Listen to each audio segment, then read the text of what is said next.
Students, welcome to the CM classes. Students, आज हम geography का एक महत्वपूर्ण टॉपिक जिसका नाम है रिसोर्सेज एंड डेवलपमेंट मतलब संसाधन एवं विकास के बारे में पढ़ेंगे।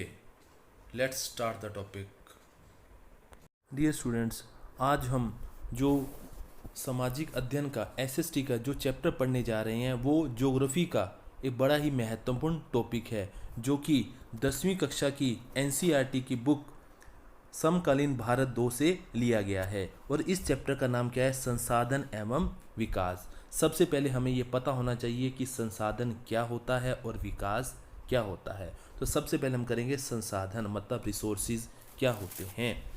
कि हमारे पर्यावरण में उपलब्ध प्रत्येक वस्तु क्या कहलाती है? संसाधन कहलाती है। और उस वस्तु का प्रयोग हम अपनी आवश्यकताओं की पूर्ति के लिए कर सकते हैं। और जिसको बनाने के लिए हमारे पास क्या होना चाहिए? प्रौद्योगिकी मतलब टेक्नोलॉजी का होना बहुत जरूरी है। जैसे कि नदी है, नदी के पानी से क्या बनता है? बिजली बनती है। पर्वत है, पर्वत से क्या होता है? मिट्टी, भवन, मृदा, सड़कें, मानव क्या है? ये सभी क्या हैं?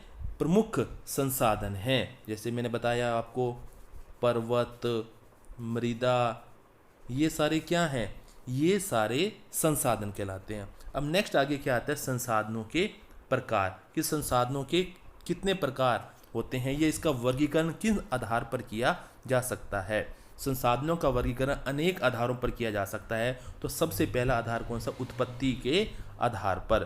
कि उत्पत्ति के आधार पर इसका मतलब क्या होता है? उत्पत्ति के आधार पर इसका मतलब ये होता है कि इन संसाधनों की उत्पत्ति कैसे होती है। उत्पत्ति के आधार पर जो संसाधन हैं वो दो प्रकार के होते हैं। जैसे कि जैविक संसाधन मतलब इसको हम जैव संसाधन भी कह देते हैं। ऐसे संसाधन जिनकी प्राप्ति कहाँ से होती है? जैव मंडल अर्थात जीव मंडल से होती है। अन्य शब्दों में हम ये कह सकते हैं कि ऐसे संसाधन जिनमें क्या होता है? जीवन होता है। जैसे कि मनुष्य, वनस्पति, प्राणी जात, मछली, सूक्ष्म जीव, पशु आदि। मतलब ऐसे संसाधन जिनमें क्या होता है? जीवन होता है, उसे जैविक या जैव संसाधन कहते हैं। नेक्स्ट आता है आपका अजैव संसाधन। ये अजैव संसाधन कौन से होते हैं? नाम से स्पष्ट है कि ऐसे संसाधन जिनमें क्या होता है? जीवन नहीं होता, अर्थात निर्जीव वस्तुओं से प्राप्त होने वाले संसाधन। जैसे कि भूमि, जल, वायु, चट्टान, मृदा, सोना, तांबा, मतलब जो भी खनिज पदार्थ हैं वो सारे के सारे कौन से हैं? अजैव संसाधन कहलाते हैं। नेक्स्ट आगे क्या आता है आपका? समाप्यता के आधार पर। इसका अर्थ क्या है? समाप्यता के आधार पर इसका मतलब यह है कि समाप्त होने के आधार पर। समाप्त होने के आधार पर जो संसाधन हैं वो भी कितने प्रकार के हैं? दो प्रकार के हैं। तो पहला प्रकार कौन सा है आपका? नवीकरणीय संसाधन। ये क्या होते हैं? ऐसे संसाधन जो पुनः उत्पन्न अर्थात दोबारा पैदा अथवा जल्दी से नवीकरण होने की क्षमता रखते हैं। अन्य शब्दों में हम कह सकते हैं कि ऐसे संसाधन जिन्हें किन्हीं भौतिक, रासायनिक या यांत्रिक क्रियाओं के द्वारा दोबारा उत्पन्न किया जा सके उन्हें नवीकरणीय योग्य या पुनः पूर्ति योग्य संसाधन कहा जा सकता है। जैसे कि सौर तथा पवन ऊर्जा, जल, वन आदि। सेकंड पार्ट इसका कौन सा है? अनवीकरणीय संसाधन। नाम से स्पष्ट है कि ऐसे संसाधन जो प्रकृति में क्या है? सीमित मात्रा में, लिमिट में हैं, उपलब्ध हैं और जिनके नवीकरण में क्या लग जाते हैं? हजारों वर्ष लग जाते हैं। अन्य शब्दों में यह कहा जा सकता है कि ऐसे संसाधन जिनका विकास एक लंबे भूवैज्ञानिक अंतराल के बाद होता है। इनको बनाने में लाखों वर्ष लग जाते हैं, हजारों वर्ष लग जाते हैं। जैसे कि कोयला, पेट्रोलियम, मतलब ये वो संसाधन हैं जिनका एक बार प्रयोग करने के बाद दोबारा इनका प्रयोग नहीं किया जा सकता। नेक्स्ट आगे क्या आता है? संसाधनों के प्रकारों में स्वामित्व के आधार पर। मतलब क्या है कि कंट्रोल मतलब किसके पास कैसे संसाधन है। स्वामित्व के आधार पर भी संसाधन कई प्रकार के होते हैं। उनमें पहला प्रकार कौन सा है? व्यक्तिगत संसाधन। नाम से स्पष्ट है कि ऐसे संसाधन जिनका स्वामित्व निजी व्यक्तियों के पास होता है उन्हें क्या कहते हैं? व्यक्तिगत संसाधन कहते हैं। जैसे कि किसी का कोई घर है, बगीचा है, चारागाह है, या किसी किसान की ज़मीन है, या उसका कोई घर है। मतलब ऐसे संसाधन जिस पर निजी व्यक्तियों का अधिकार होता है उन्हें व्यक्तिगत संसाधन कहते हैं। सेकंड इसका प्रकार कौन सा है? सामुदायिक संसाधन।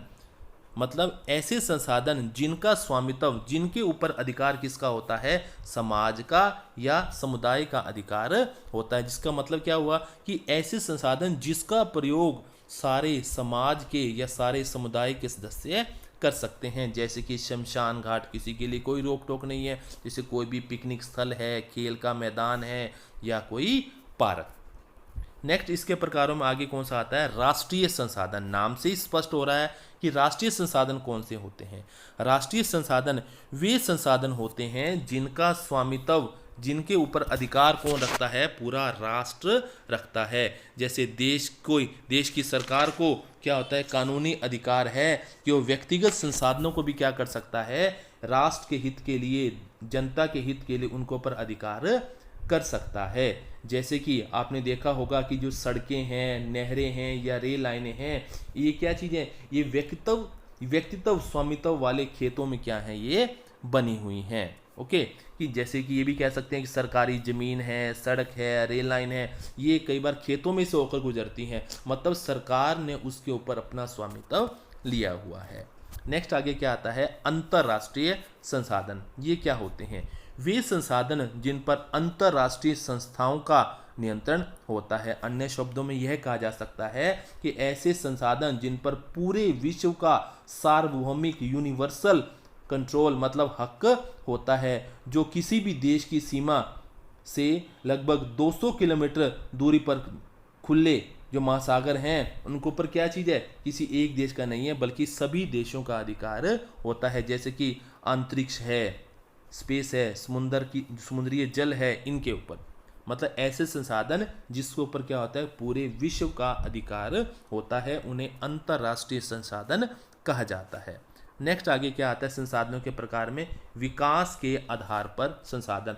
मतलब कि ऐसे संसाधन जिनका विकास किस हद तक हुआ है। उन संसाधनों में सबसे पहला प्रकार आता है आपका संभावी संसाधन। नाम से स्पष्ट है, ऐसे संसाधन वे संसाधन जो किसी क्षेत्र में विद्यमान तो हैं परंतु इनका क्या चीज़ है? उपयोग नहीं हो पा रहा है। अन्य शब्दों में ये कहा जा सकता है कि ऐसे संसाधन जो किसी एरिया में है तो सही, मौजूद तो हैं, लेकिन किसी कारणवश इनका प्रयोग नहीं हो पा रहा है। जैसे कि हम कह सकते हैं कि उदाहरण के तौर पर भारत के पश्चिमी भाग, विशेषकर जो गुजरात और राजस्थान का जो एरिया है, वहाँ पवन और सौर ऊर्जा के संसाधनों की काफ़ी ज़्यादा क्या है? संभावना जताई जा रही है। लेकिन इन संसाधनों का अधिक विकासपूर्ण मतलब टेक्नोलॉजी की कमी के कारण क्या है? यहाँ इनका विकास नहीं हो पा रहा है। सेकंड पॉइंट क्या है? विकसित संसाधन। नाम से स्पष्ट है कि भाई ऐसे संसाधन जिनके उपयोग के लिए तकनीक तो उपलब्ध है, जिनका सर्वेक्षण, मात्रा, गुणवत्ता निर्धारित की जा चुकी है। जैसे कि भारत का कोयला संसाधन। अन्य शब्दों में ये कहा जा सकता है कि ऐसे संसाधन जिनका निरीक्षण तो किया जा चुका है, जिनकी उपयोग की गुणवत्ता, उनकी इम्पोर्टेंस, उनकी क्वालिटी, क्वांटिटी की मात्रा तय की जा चुकी है, वो कौन से कहलाते हैं? विकसित संसाधन कहलाते हैं। इन संसाधनों का विकास प्रौद्योगिकी, टेक्नोलॉजी और उनकी संभाव्यता के स्तर पर निर्भर करता है। जैसे कि हम एग्जांपल दे सकते हैं कि बॉम्बे हाई में, जो कि तेल का बहुत बढ़िया एक वो है, कि इसमें खनिज तेल के भंडारों का क्या है? काफ़ी विकास हो चुका है। जैसे कि हम भारत का कोयला संसाधन भी इसमें बोल सकते हैं। आगे नेक्स्ट आता है इसी का प्रकार का विकास के आधार पर भंडार, कि ये भंडार क्या होता है? ओके, वे संसाधन जो मानवीय आवश्यकताओं की पूर्ति तो कर सकते हैं परंतु तकनीकी ज्ञान के अभाव में एवं पूर्ण रूप से विकसित ना होने के कारण मनुष्य की पहुंच से क्या है? अभी बाहर हैं। अन्य शब्दों में ये कहा जा सकता है कि पर्यावरण में उपलब्ध वे पदार्थ जो मनुष्य की आवश्यकताओं की पूर्ति तो कर सकते हैं लेकिन अच्छी टेक्नोलॉजी के अभाव में अभी पहुंच से बाहर हैं, उन्हें भंडार में शामिल किया जाता है। जैसे कि जो पानी है, जल है, वाटर है, वो दो ज्वलनशील गैसों हाइड्रोजन और ऑक्सीजन का क्या है, यौगिक है, तथा यह क्या है कि ऊर्जा का एक महत्वपूर्ण स्रोत बन सकता है, परंतु इस उद्देश्य से इनका प्रयोग करने के लिए हमारे पास क्या है, विशेष तकनीकी ज्ञान नहीं है।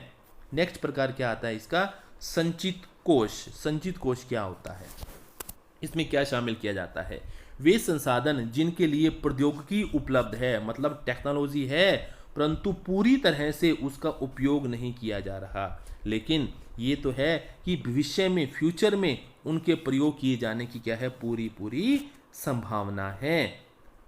ओके, इस प्रकार में क्या, जैसे बांध द्वारा जल विद्युत उत्पन्न करना, ये क्या है, संचित कोश में आता है। ये है तो सही, लेकिन इनका उपयोग भविष्य में किया जा सकता है।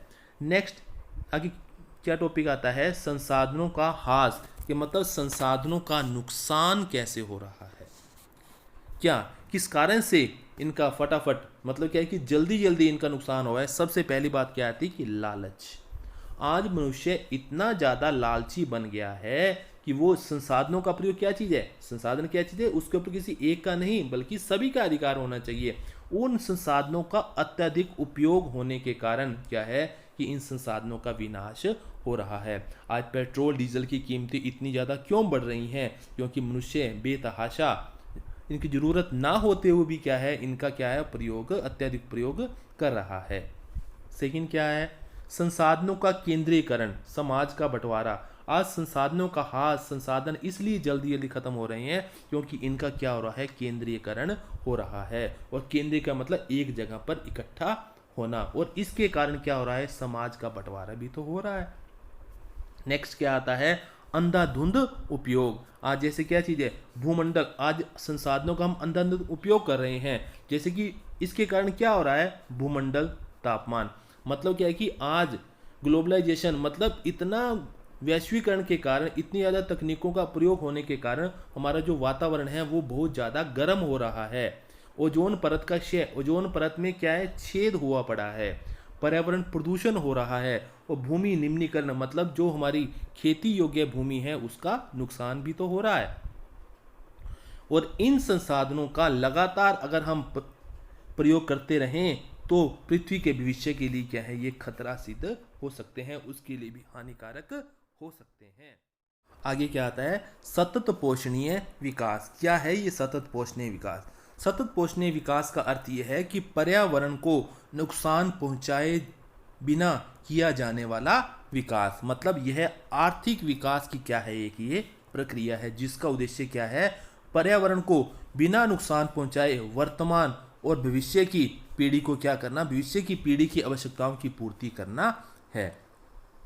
मतलब क्या है कि सतत पोषणीय आर्थिक विकास की नीति के अनुसार विकास के साथ साथ क्या करना कि संसाधनों पर इसके पड़ने वाले प्रभावों को भी ध्यान में रखा जाना चाहिए। किसी भी देश के स्वस्थ और संतुलित विकास के लिए यह नीति बड़ी ही आवश्यक है। और इसके लिए क्या है कि अंतर्राष्ट्रीय स्तर पर क्या हुए, सम्मेलन हुए हैं, और उन सम्मेलनों में सबसे पहला सम्मेलन क्या आया, रियो डी जनेरियो पृथ्वी सम्मेलन 1992। क्या था ये, सन 1992 में, 1992 में ब्राजील का शहर कौन सा, रियो डी जनेरियो में विश्व के 172 देश इस सम्मेलन में क्या हुए, शामिल हुए थे। इसका जो आयोजन था वो किस कारण किया गया था कि पर्यावरण संरक्षण, मतलब पर्यावरण को बचाने के लिए एवं सामाजिक आर्थिक विकास के अंतर्गत जो समस्याएं सामने आ रही है उसका समाधान ढूंढने के लिए इस सम्मेलन को किया गया था। तथा इस सम्मेलन के अंतर्गत क्या था कि पर्यावरण की रक्षा के लिए एक संधि की गई, एक संधि पर समझौता किया गया, और उस संधि को क्या कहा जाता है, UNFCCC। इसका मतलब क्या है, United Nations framework convention on climate, मतलब जलवायु परिवर्तन पर संयुक्त राष्ट्र फ्रेम कन्वेंशन। मतलब क्या है कि अंतरराष्ट्रीय स्तर पर यह क्या है, एक समझौता है, और इस समझौते के तहत 165 देशों ने क्या किया था, इस समझौते पर हस्ताक्षर किए थे। और इस सम्मेलन में क्या किया, एक एजेंडा घोषित किया गया था। उस एजेंडे को क्या कहा गया, एजेंडा 21 कहा गया था। ये एजेंडा 21 क्या है, इसका उद्देश्य क्या है। एजेंडा 21, इसका उद्देश्य सतत पोषणीय विकास प्राप्त करना है। मतलब ये कि पर्यावरण को नुकसान पहुंचाए बिना आर्थिक विकास करना। इसके अंतर्गत क्या क्या नीतियां बनाई गई, इसके अंतर्गत ऊर्जा का कुशल प्रयोग किया जाए, कृषकों में जागरूकता, किसानों में जागरूकता। मतलब ये हुआ कि जो आजकल हमारे भारत में क्या चाहिए, पराली की समस्या बहुत ज़्यादा है, विशेषकर उत्तर भारत में। इसके कारण क्या प्रदूषण बहुत ज़्यादा बढ़ रहा है। इस समस्या को हल करना, किसानों को इसके बारे में जागरूक करना और राष्ट्रीय सेवाओं का निर्माण करना, प्रदूषण से निपटने की क्या बनाई गई, नीतियां बनाई गई। अब नेक्स्ट आगे क्या आता है आपका, संसाधन नियोजन। ये मतलब संसाधन का नियोजन क्यों जरूरी है, क्या होता है संसाधन का नियोजन, इसकी योजना कैसे बनाई जाए। मतलब विवेकपूर्ण उपयोग, ऐसे उपाय एवं तकनीक जिसके द्वारा संसाधनों का उचित प्रयोग किया जा सके, उसे क्या कहा जाता है, संसाधन नियोजन कहा जाता है। मतलब संसाधनों का क्या चीज़ है कि हम बेतहाशा क्या कर रहे हैं, इसका प्रयोग कर रहे हैं, इसकी ज़रूरत क्यों हो रही है इसकी। ओके क्योंकि ऐसा इसलिए हो रहा है क्योंकि जो हमारे संसाधन हैं वो कहें काफ़ी सीमित मात्रा में हैं और देश में उनका क्या चीज़ है, वितरण असमान है। क्या संसाधन के नियोजन की आवश्यकता क्यों है, हमारे पास जो उपलब्ध संसाधन है वो क्या है, सीमित मात्रा में है, और उन संसाधनों का सीमित होने के कारण हम लगातार उपयोग करते रहें तो वो संसाधन हमारे खत्म हो जाएंगे। और क्या है सेकंड पॉइंट इसका, संसाधनों का वितरण असमान, कि जो संसाधनों का बंटवारा है वो असमान है। भारत के कुछ एरियाज ऐसे हैं जहाँ पर संसाधन बहुत ज़्यादा है, लेकिन जो इसका दक्षिणी भाग है वहाँ संसाधन कम है। इस कारण से भी क्या चीज़ है, इसके नियोजन की, इसकी प्लानिंग की ज़रूरत है। नेक्स्ट क्या आता है, कुछ संसाधन नवीकरण योग्य नहीं है। नवीकरण योग्य में जैसे मैंने आपको पहले बताया कि क्या होते हैं, ऐसे संसाधन जिनका दोबारा प्रयोग किया जाए वो नवीकरण, और जिनका प्रयोग दोबारा ना किया जाए एक बार प्रयोग होने के बाद वो अनवीकरण संसाधन कहलाते हैं। नेक्स्ट आगे, संसाधनों के अविवेकपूर्ण उपयोग से उनका ह्रास होता है। आज हम क्या कर रहे हैं, संसाधनों का बड़े ही अविवेकपूर्ण ढंग से उनका क्या कर रहे हैं, शोषण कर रहे हैं, उनका ह्रास कर रहे हैं। अब भारत में संसाधनों की नियोजन के लिए क्या क्या किया गया है, क्या किया गया भारत ने इसके लिए कि संसाधन नियोजन के उद्देश्य की पूर्ति के लिए क्या किया गया, पंचवर्षीय योजनाएं लागू की गई। आगे, विभिन्न प्रदेशों में संसाधनों की पहचान कर उनकी क्या बनाई जा रही है, सूची बनाना। संसाधन विकास योजनाओं को क्या करना, लागू करना। नेक्स्ट, क्षेत्रीय विकास के लिए क्या करना, प्रौद्योगिकी मतलब टेक्नोलॉजी का विकास करना। अब नेक्स्ट आता है संसाधनों का संरक्षण, कि इसका कैसे संरक्षण किया जाए। संसाधनों का संरक्षण क्यों आवश्यक है, सीमित संसाधनों का सावधानी पूर्वक एवं योजनाबद्ध तरीके से प्रयोग करना क्या कहलाता है, संसाधनों का संरक्षण कहलाता है। क्योंकि अगर हम संसाधनों का संरक्षण नहीं करेंगे, इसका ज़्यादा उपयोग करेंगे तो इससे सामाजिक, आर्थिक, पर्यावरणीय समस्या क्या होती है, उत्पन्न होती हैं। नेक्स्ट आगे क्या आता है, भू संसाधन। ये भू संसाधन क्या है, मतलब मिट्टी क्या, भू संसाधन, भूमि एक सीमित संसाधन है जो हमें एक लंबे समय से जो क्या कर रही है, वस्त्र प्रदान कर रही है, ईंधन, खाद्य पदार्थ, निवास, कृषि, क्योंकि हम कृषि कहाँ करते हैं, भूमि पर ही करते हैं। मत्स्य पालन, पानी कहाँ होता है, भूमि पर होता है, भूमि के ऊपर पानी होने के कारण वहाँ मछलियाँ होती हैं। पशुपालन के लिए ये क्या है, स्थान प्रदान करती है। मतलब भू संसाधन एक ऐसा संसाधन है जिनसे अनेक प्रकार की क्या होती हैं, गतिविधियां होती हैं। भारत की में जो भूमि है वो अनेक आकृतियों में है, जैसे कि पर्वत है, पठार है, मैदान है और द्वीप है। पर्वत, लोग क्या करते हैं कि पर्वत और पठार दोनों को एक ही मान लेते हैं, लेकिन तो इसमें फ़र्क है। वो क्या है कि जो पर्वत का आकार होता है वो क्या होता है, त्रिभुजाकार का होता है, लेकिन जो पठार है होता तो वैसा ही, लेकिन जो उसका ऊपरी हिस्सा होता है वो इस तरीके का होता है। ओके, मैदान है, मतलब इसके ये रूप हैं। अब क्या है कि भारत में कितने प्रतिशत क्या क्या चीज़ें हैं। जैसे कि क्या चीज़ है, जैसे दिखाया गया है कि ये ब्लू वाला एरिया है, ये क्या चीज़ है, ये मैदानी, मतलब भारत का जो मैदानी एरिया है वो काफ़ी ज़्यादा है, लगभग 43% क्या है, मैदानी एरिया है। और इसके बाद जो आपका है ये पर्वत, मतलब ये वाला एरिया, ये कितने प्रतिशत है, ये आपका लगभग 30% ये एरिया है। और आगे क्या, पठार, पठार के रूप में कितना एरिया, ये वाला कौन सा एरिया है, पठार का। और पठार कितने इस हिस्से में पाए जाते हैं, भारत की 27%, मतलब 27% एरिया जो है वो पठारों के रूप में घिरा हुआ है। अब नेक्स्ट आपका आगे टॉपिक क्या आता है, शुद्ध बोया गया क्षेत्र क्या होता है। शुद्ध बोया गया क्षेत्र, ये वह क्षेत्र होता है जहां वर्ष में एक या एक से अधिक बार खेती की गई हो। मतलब क्या चीज है, शुद्ध बोए गए क्षेत्र, अन्य शब्दों में ये कहा जा सकता है कुल भूमि के उस भाग से इसका मतलब है जिस पर वास्तविक रूप से फसल बोई गई हो। भारत के कुल क्षेत्रफल का 54% जो भाग है वो शुद्ध बोए गए क्षेत्र के अंतर्गत आता है। लेकिन क्या चीज है कि ये क्षेत्र, इसका रूप जो है, प्रतिरूप है, वो एक दूसरे राज्यों से बिल्कुल अलग है।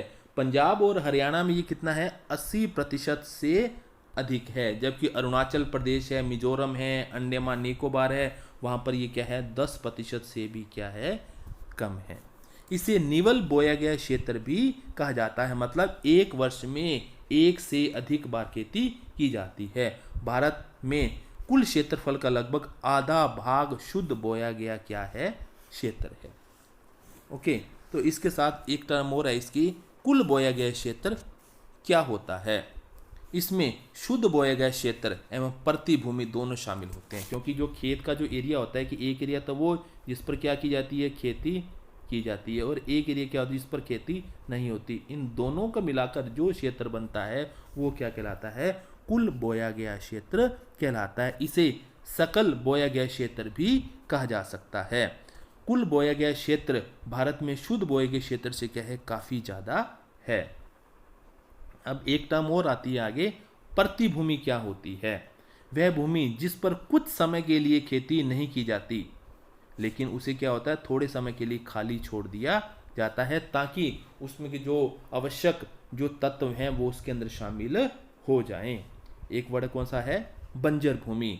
यह भूमि क्या होती है, अनउपजाऊ होती है, जिस पर क्या होता है, कोई पैदावार नहीं होती, जो कि पहाड़ी, रेतीली और दलदली होती है। स्टूडेंट्स, आज के लेक्चर में बस इतना ही। मिलेंगे नेक्स्ट लेक्चर में इसके बाकी हिस्से के साथ। तब तक आप खुश रहें, स्वस्थ रहें और अपने आसपास सफाई बनाए रखें। जय हिंद।